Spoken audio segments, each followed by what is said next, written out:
घर के काम जब हमसे मैनेज नहीं हो पाते तो हमें सलाह दी जाती है कि एक आप हाउस हेल्प रख लो।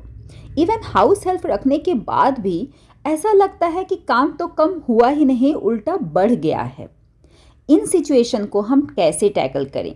आप यकीन मानिए, इन टिप्स को फॉलो करने के बाद बिना हाउस हेल्प के आप सारे काम कर पाओगे।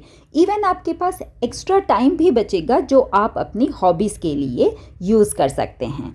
घर में छोटी छोटी चीज़ों को ढूंढना और फिर बच्चों को उनको देने में बहुत टाइम लगता है, स्पेशली उनके स्कूल के सॉक्स, टाई, आईडी कार्ड।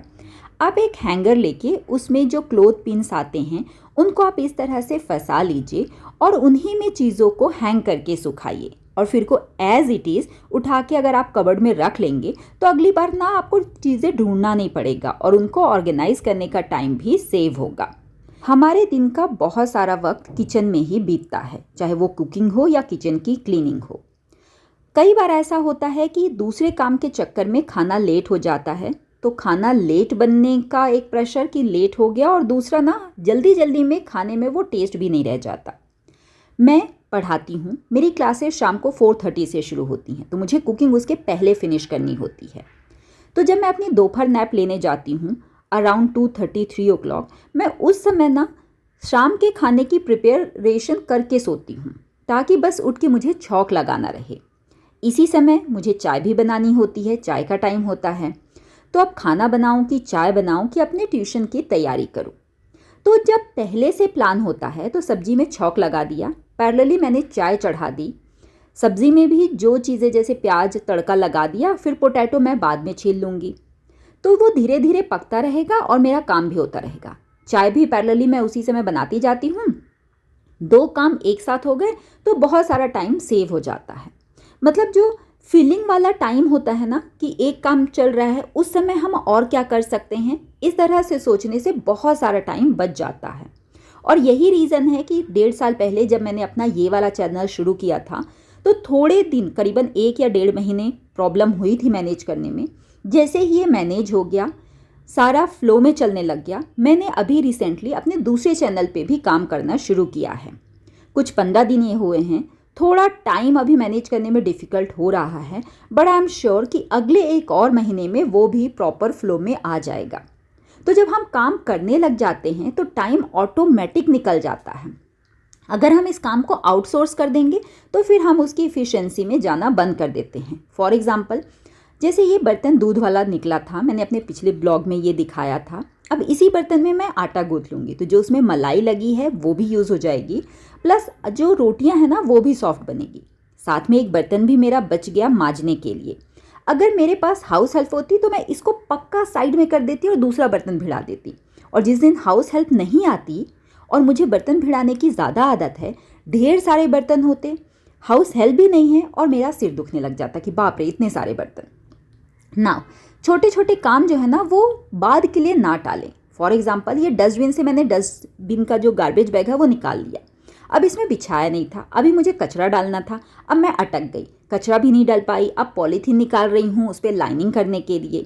तो ये जैसे ही काम हो उसका, जैसे डस्टबिन बैग निकाला, दूसरा लाइनर लगा दीजिए। एक और एग्जाम्पल, यहाँ मैं सीजर ले रही हूँ, साथ ही डस्टबिन में बाहर रखने जा रही हूँ। क्यों, मैं अभी बताती हूँ। कल जब मैं डस्टबिन रखने गई थी तो मैंने देखा यहाँ का जो प्लांट है, जो मैंने एक्चुअली डेकोरेशन के लिए रखा था, उसकी पत्तियाँ ना सूख गई हैं। आप इसको पास से देखिए, अब ये डेकोरेशन का काम तो बिल्कुल नहीं कर रहा है, उल्टा गंदा दिख रहा है। तो मेरे दिमाग में वो था, इसलिए जब आज मैं डस्टबिन बाहर रखने आई तो अपने साथ सीजर लेके आई। 1 मिनट का काम है, अगर मैं अलग से आऊँगी तो एक्स्ट्रा टाइम लगेगा। तो काम को रिलेट करके करेंगे ना तो बहुत सारा टाइम ना सेव हो जाता है। एटलीस्ट यहाँ पे आने जाने का टाइम, सीजर ढूंढने का टाइम, ये सारा वक्त मेरा बच गया। ऐसे काम करने से ना आप इफ़िशेंसी और परफेक्शन की तरफ बढ़ते हैं। कुछ नई हैबिट सीखने से दूसरी नई हैबिट ऑटोमेटिक ऐड हो जाती हैं। जैसे अभी मेरे पति देव ने नींबू और हनी खाना शुरू किया है, बोलते हैं थायराइड के लिए अच्छा होता है, नॉट श्योर। यहाँ पे जो वो लेमन निकाल देते हैं, मतलब जो छिलके उनके होते हैं, ये मुझे सुबह सुबह मिल जाते हैं, तो मैं इसमें थोड़ी सी शुगर डाल के एल्बो में ऐसे रब कर लेती हूँ। उससे जो एल्बो का कालापन है, डेड स्किन है, वो निकल जाती है। अब देखिए ना, मैं अगर लेमन काटने जाती तो मुझे पक्का आलस आता कि अरे यार कौन करे, अब मुझे कटा कटाया मिल जाता है तो मैं कर लेती हूँ। क्या आपके घर में भी ऐसा है? कुछ ऐसी मान्यताएं हैं कि शनिवार को तेल नहीं लगाना है, गुरुवार को बाल नहीं धोना है। मेरे घर में ऐसा है और मैं मानती भी हूँ, लेकिन कई बार इसके चक्कर में ना मैं और हेयर ऑयलिंग या हेयर बाथ नहीं कर पाती, तो फिर बाल झड़ने लग जाते हैं। तो लगता है छोड़ो, कौन माने ये सब।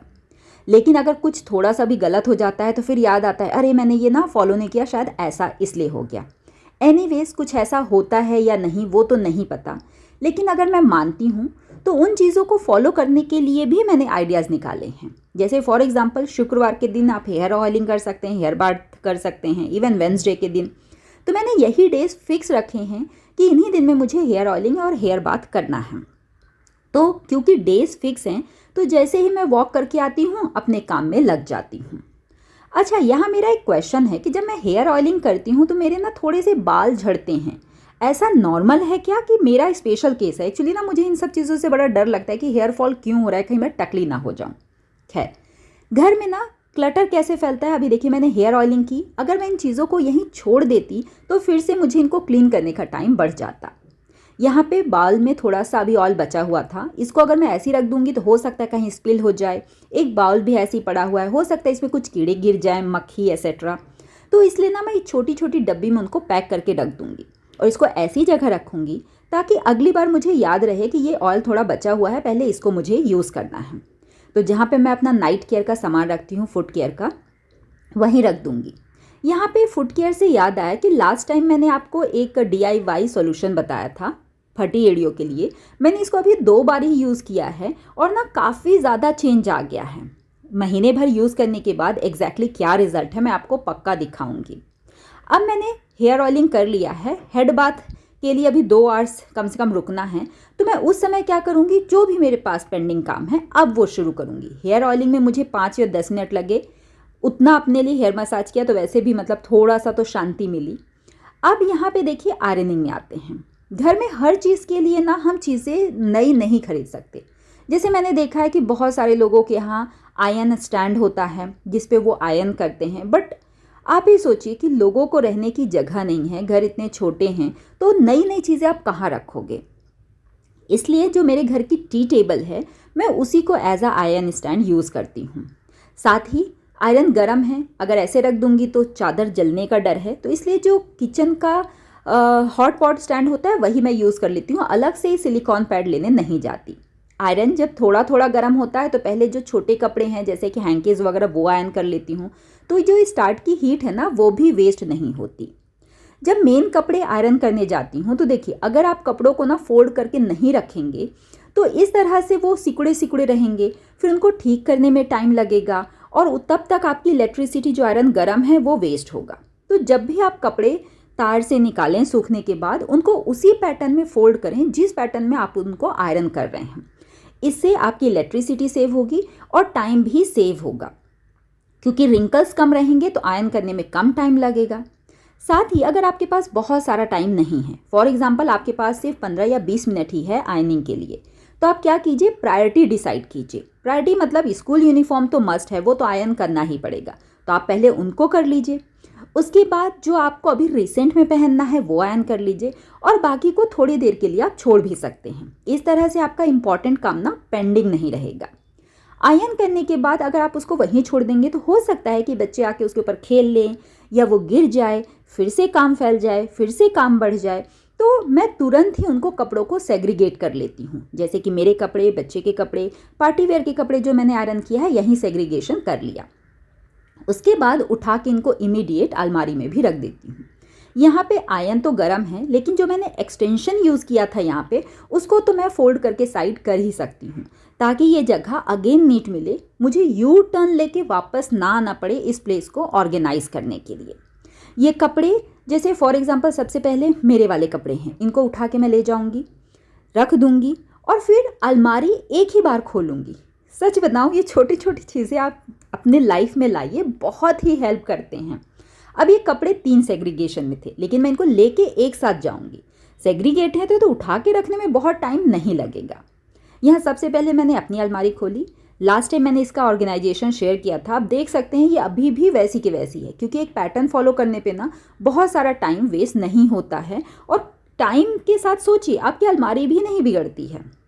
यहाँ पे बेटे की अलमारी है, थोड़ी बहुत तो बिगड़ती है क्योंकि वो हमसे थोड़े ज़्यादा हरी में होते हैं। तो जब भी मैं उसके नए कपड़े रखने आती हूँ आयरन किए हुए, तो पुराने को एक बार थोड़ा सा सेग्रीगेट कर देती हूँ। इस तरह से ना बहुत ज़्यादा मुझे टाइम नहीं देना पड़ता। विदिन 2 आवर्स ही ये सारे काम हो गए, आयरनिंग, ऑर्गेनाइजिंग एसेट्रा। आज के लिए इतना ही। मिलती हूँ अगले वीडियो में बहुत ही जल्द। अगर आपको मेरे वीडियो पसंद आते हैं तो आप मुझे फॉलो कर सकते हैं इंस्टाग्राम पर भी। Bye bye.